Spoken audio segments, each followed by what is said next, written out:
Leningrad, August 17th, 1937. Early morning. A black car pulls up outside the apartment building where Konstantin Konstantinovich Rokossovsky lives with his wife and daughter. The men who get out are wearing NKVD uniforms. They don't knock gently. They pound on the door with the flat of their fists, the sound that millions of Soviet citizens had learned to dread above all others, the sound that meant your life as you knew it was over. Rokossovsky opens the door. He's 40 years old, a corps commander in the Red Army, one of the most capable cavalry officers in the Soviet military. He sees the uniforms. He understands immediately.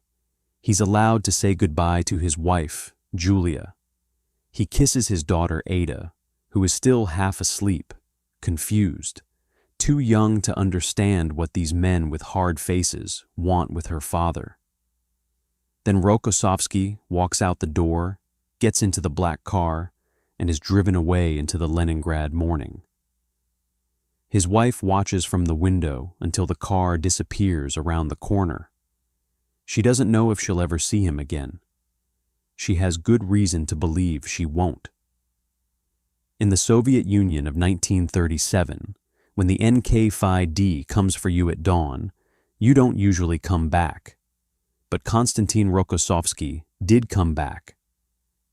What happened to him between that August morning and the day he walked out of prison 3 years later is one of the most remarkable survival stories in Soviet history.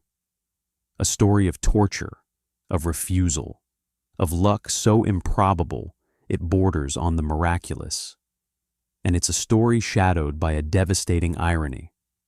The man Stalin's system tried to destroy would become one of the greatest military commanders of the Second World War, a Marshal whose genius helped save the very Soviet Union that had tried to break him. To understand how Rokossovsky ended up in that black car, we need to understand what the Soviet Union was in 1937 and what was happening to the Red Army in particular. The Great Purge, Stalin's campaign of political terror, had been consuming the Soviet state for nearly 2 years by the time Rokossovsky was arrested. Hundreds of thousands of people had already been arrested, interrogated, shot, or sent to the Gulag. Party officials, factory managers, writers, scientists, ordinary workers, all were vulnerable. But the military was suffering a particularly devastating purge, one that would have catastrophic consequences for Soviet military preparedness. Stalin was systematically destroying his own officer corps. His reasons were multiple and tangled: genuine paranoia about military loyalty, political calculations about eliminating potential rivals, the NKVD's insatiable appetite for confessions that implicated ever wider circles of supposed conspirators, and the dynamics of an accusation machine that, once started, was almost impossible to stop. Each confession, extracted under torture, named new names, which led to new arrests, which led to new confessions, which led to new names, in an endless spiral of destruction. The numbers are almost incomprehensible. Between 1937 and 1938, the Red Army lost 3 of its 5 marshals, 13 of 15 army commanders, 50 of 57 corps commanders, and 154 of 186 division commanders. An entire generation of experienced military leadership was wiped out in less than 2 years. Men who'd fought in the Civil War, who'd spent decades mastering their craft, who understood modern warfare and combined arms tactics, were shot in basements or sent to die in labor camps, their expertise destroyed, their knowledge lost. Into this machinery of destruction, Rokossovsky fell. His background made him vulnerable in several ways. He'd been born in 1896 in Warsaw, then part of the Russian Empire, to a Polish father and a Russian mother. His Polish heritage was itself suspicious in the paranoid atmosphere of 1937, when Stalin viewed Poland as a potential enemy and anyone with Polish connections as a potential spy. He'd served in the Tsarist army before the revolution, fighting in the First World War, another mark against him in an era when pre-revolutionary service was treated as evidence of contaminated loyalty. And he'd had professional disagreements with other officers, including some who had already been arrested and who, under torture, had named him as a fellow conspirator. The specific charges against Rokossovsky were typical of the era in their complete absurdity. He was accused of being a spy for Polish intelligence, of being a spy for Japanese intelligence simultaneously, though these accusations were mutually contradictory in ways no one bothered to address. He was accused of participating in an anti-Soviet military conspiracy, of maintaining treasonous connections with foreign powers, of undermining the combat readiness of Soviet forces. None of these accusations had any basis in reality. Rokossovsky was a loyal Soviet officer who dedicated his life to the Red Army. But loyalty and reality were irrelevant to the NKVD. What mattered was the confession. This is where Rokossovsky's story diverges from that of so many others who disappeared into the system. The NKVD's standard procedure was to break prisoners through a combination of sleep deprivation, physical torture, psychological pressure, and threats against family members until they signed confessions, admitting to whatever crimes the interrogators required. Once you signed, your fate was essentially sealed. A show trial or secret tribunal, a sentence, and usually execution. The confession was the mechanism through which the system destroyed people while maintaining a veneer of legal procedure. Rokossovsky refused to sign. This sounds simple. It was anything but. The NKVD interrogators who processed Rokossovsky were professionals in the destruction of human resistance. They had refined their methods over years of practice. They knew how to break people, how to find the precise combination of physical pain and psychological pressure that would make a man sign anything to make it stop. They'd broken generals, politicians, scientists, men of every description. Holding out against them required something extraordinary. According to accounts that emerged after Stalin's death, including information from Rokossovsky himself and from fellow prisoners who survived, his interrogations were brutal. He was subjected to the standard NKVD techniques of the period: sleep deprivation that lasted days at a time, beatings that broke teeth and cracked ribs, mock executions designed to convince him that death was imminent unless he cooperated. There are accounts that suggest his fingernails were pulled out, though this specific detail appears in some sources but not others, and cannot be verified with certainty. What is documented is that he endured extended physical torture over a period of months, and he refused. Every time they put the confession in front of him, every time they demanded that he sign his name to accusations of espionage and treason, Rokossovsky refused. His reasoning, which he described in later years, was both practical and principled. He understood that signing the confession would not save him. It would simply provide the paperwork for his execution. He'd seen enough of the system to understand that the NKVD's promises of leniency in exchange for cooperation were false, that confessing to being a spy meant being shot as a spy regardless. If he was going to die anyway, he would die without having put his name to lies. But there was also something more fundamental. Rokossovsky was a professional soldier with a deep sense of personal honor. His identity was built on his competence, his integrity, his service to his country. Signing a confession that named him as a traitor and a spy would be a kind of second death, a destruction of the self that preceded the physical destruction of the body. He refused to give the NKVD that victory. Whatever they did to his body, they would not make him lie about who he was. The mock executions were particularly designed to break this kind of resistance. Prisoners would be taken from their cells, marched to what appeared to be an execution site, made to kneel, and subjected to the sounds and preparations of execution, the cocking of weapons, the reading of the sentence, sometimes even a blank shot, before being told at the last moment that their execution had been postponed, that they had one more chance to cooperate. For many men, this broke them completely. The body's terror, the primitive animal fear of death, overcame the mind's resolution. They signed. Rokossovsky endured multiple mock executions. He did not sign. Why did the NKVD continue trying to break him rather than simply executing him without the confession? The system preferred confessions because they served political purposes. They implicated others. They justified the arrests of people named in the confession. They created the appearance of legal process. An execution without a confession was wasteful. It produced nothing useful for the machinery. But there was also, in this specific case, another factor. Someone at a high level had placed Rokossovsky's file on hold, had indicated that his case should not be resolved with final measures without further review.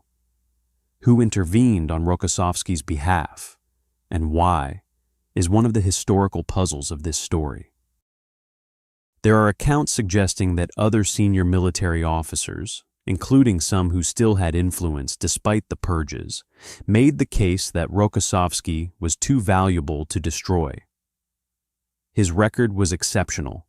He'd distinguished himself in the Civil War. He'd commanded cavalry forces with particular brilliance. He was recognized even by his peers as an unusually gifted operational commander. In the context of a Red Army being systematically gutted of experienced officers, killing Rokossovsky represented a military cost that someone, somewhere, calculated was too high. There may also have been bureaucratic factors.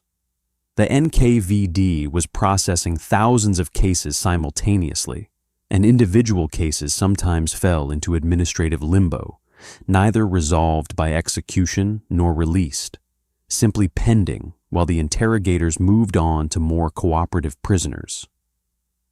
Rokossovsky's refusal to confess made him a difficult case, and difficult cases sometimes got set aside. He sat in prison for 2 years and 9 months. He was held in various NKVD facilities in Leningrad and Moscow, enduring the grinding misery of Soviet imprisonment, inadequate food, cold cells, the psychological torture of complete isolation from the outside world, not knowing what had happened to his family, not knowing what was going to happen to him. His physical condition deteriorated.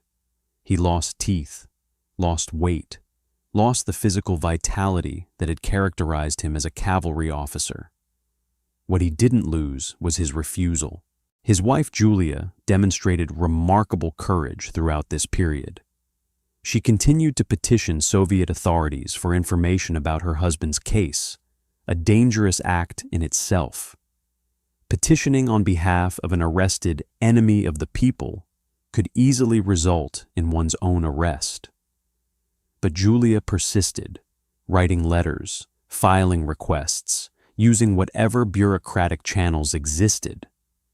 Whether her efforts contributed to Rokossovsky's survival is impossible to say definitively, but she never stopped trying. In the outside world, the catastrophic military situation was beginning to force reconsideration of the purge's scale. By 1939, the Winter War with Finland was exposing the devastating consequences of destroying the officer corps. The Red Army, stripped of its experienced commanders, performed disastrously against Finland, a small country with a fraction of Soviet resources. Soviet forces suffered enormous casualties in operations that competent commanders should have been able to complete with far less cost. The international embarrassment was severe, and within the Soviet military and political leadership, quiet voices began to suggest that perhaps some of the imprisoned officers should be reviewed, that perhaps the country had been too hasty in destroying its military expertise. In March 1940, Rokossovsky was released. The charges against him were dropped, his rank was restored, and he was returned to military service as if nothing had happened, as if 3 years of torture and imprisonment were simply a bureaucratic error to be corrected and moved past. This was the Soviet system's standard method of handling rehabilitation, not acknowledgement, not apology, simply restoration and silence. You came back, you resumed your position, and you never spoke of what had happened. Rokossovsky walked out of prison into a world preparing for war. He was physically damaged, carrying injuries from his imprisonment that would affect him for the rest of his life. He was psychologically marked, carrying memories that he would rarely discuss, and he was placed back in command of troops, asked to lead the very Red Army that the system he'd just survived had come so close to destroying. What must he have felt? The historical record doesn't tell us directly. Rokossovsky was not a man who expressed himself in dramatic or emotional terms. What we know is what he did. He went back to work. He resumed command, retrained troops, studied military developments, prepared for the conflict he could see approaching. Whatever his private feelings about what had been done to him, he channeled his energy into his profession. When Operation Barbarossa began on June 22, 1941, Rokossovsky was commanding the 9th Mechanized Corps in Ukraine. The first weeks of the war were chaos, catastrophic retreat, entire armies encircled and destroyed, the disasters that the gutting of the officer corps had made inevitable. But even in the chaos, Rokossovsky's 9th Corps performed better than most units, conducting a fighting withdrawal that inflicted disproportionate losses on the Germans and maintained unit cohesion under conditions that destroyed lesser commands. Stalin noticed. As he had with Zhukov, Stalin found in Rokossovsky a general who delivered results, who could be given impossible situations and produce something better than disaster.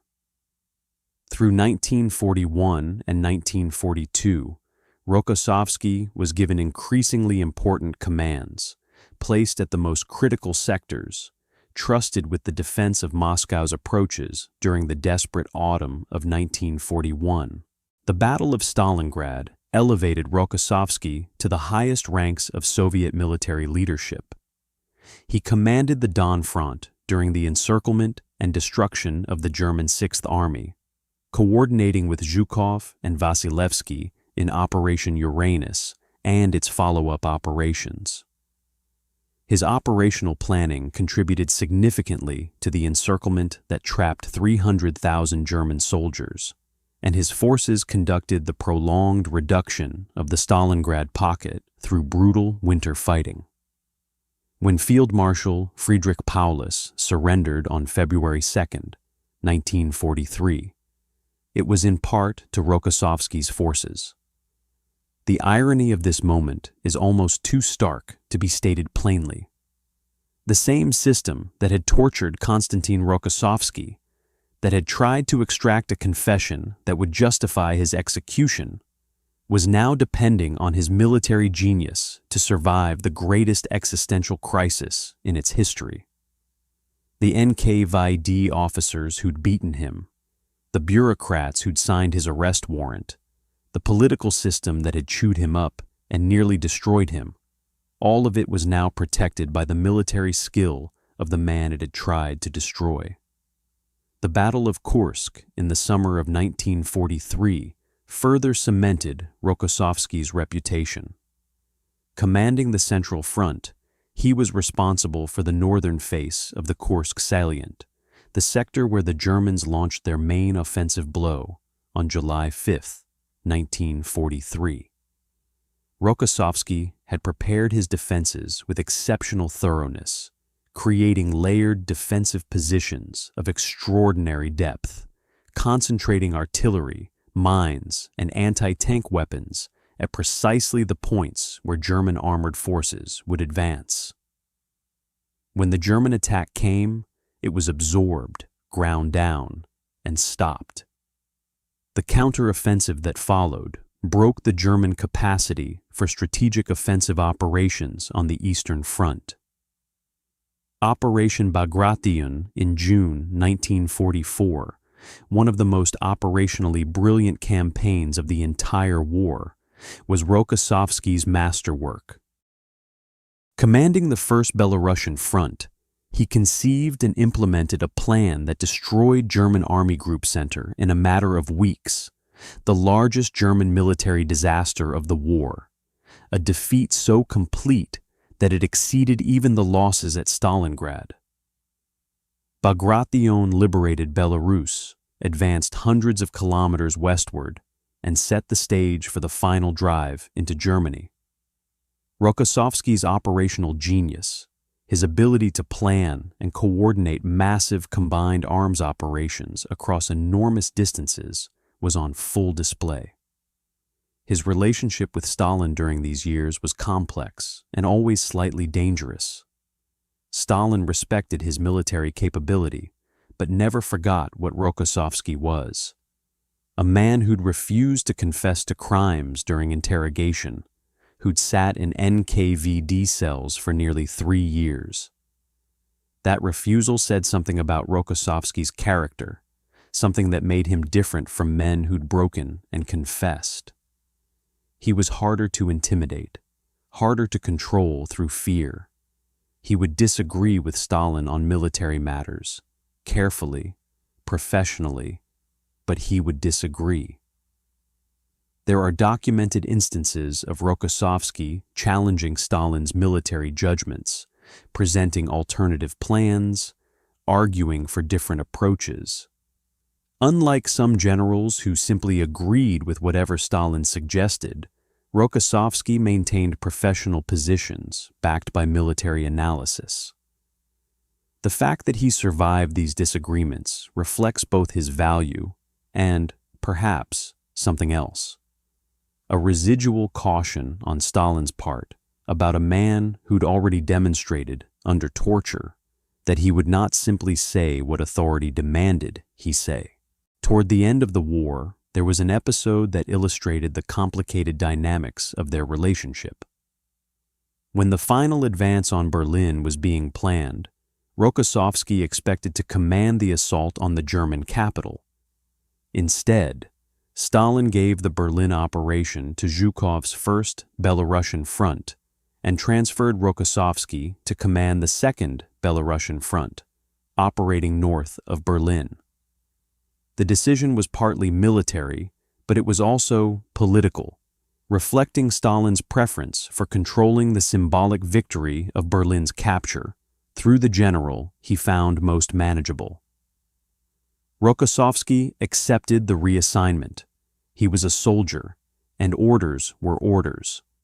But the symbolism was clear.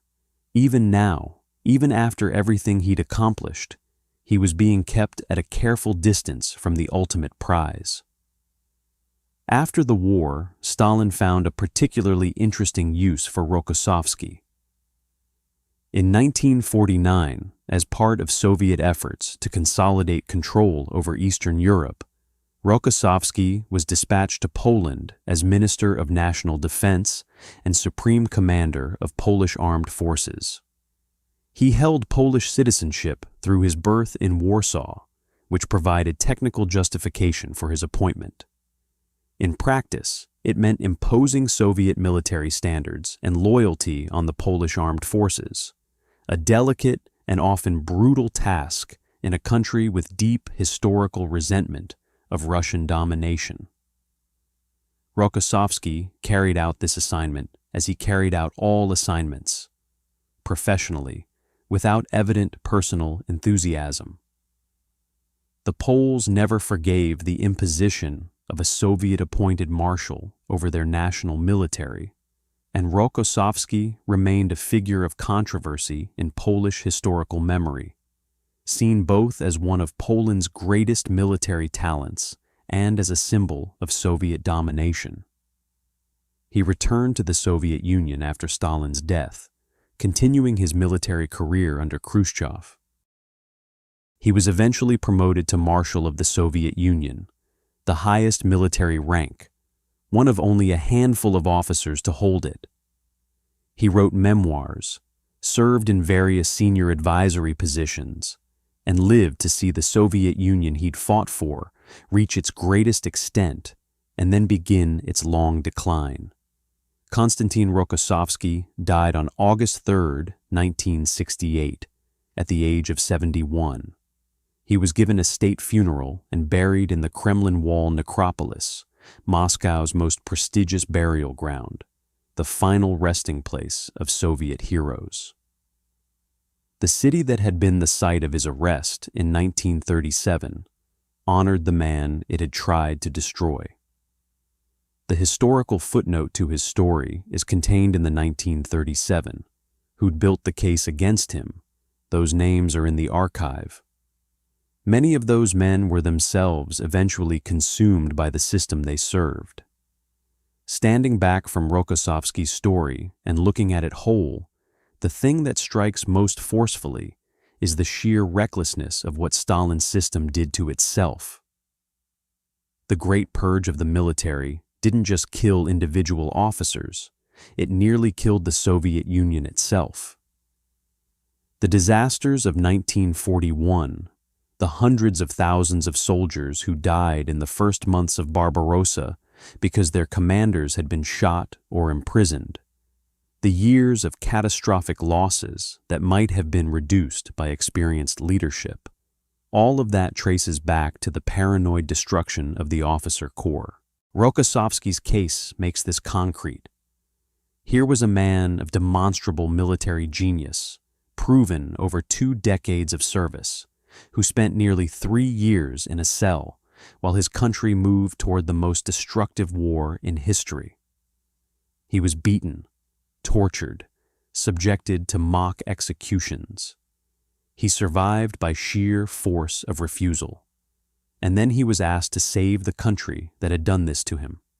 That he did save it, or contributed fundamentally to saving it, is a fact of history.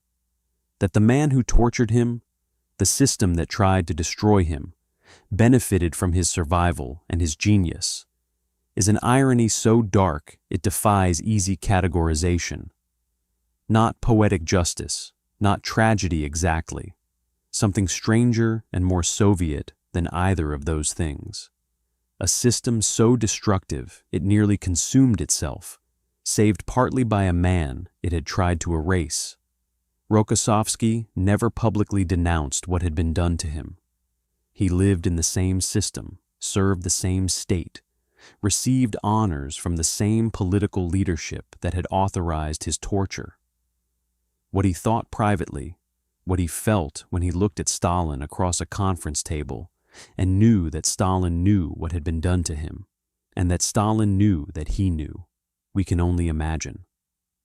But there's something in his refusal to sign, that foundational act of resistance deep in a Leningrad prison cell in 1937, that tells us something essential about who he was. When they put the paper in front of him, when they asked him to say he was something he wasn't, to betray his identity with his signature, he said no. Not loudly, not heroically in any theatrical sense. Just no. In the Soviet Union, in 1937, that was everything.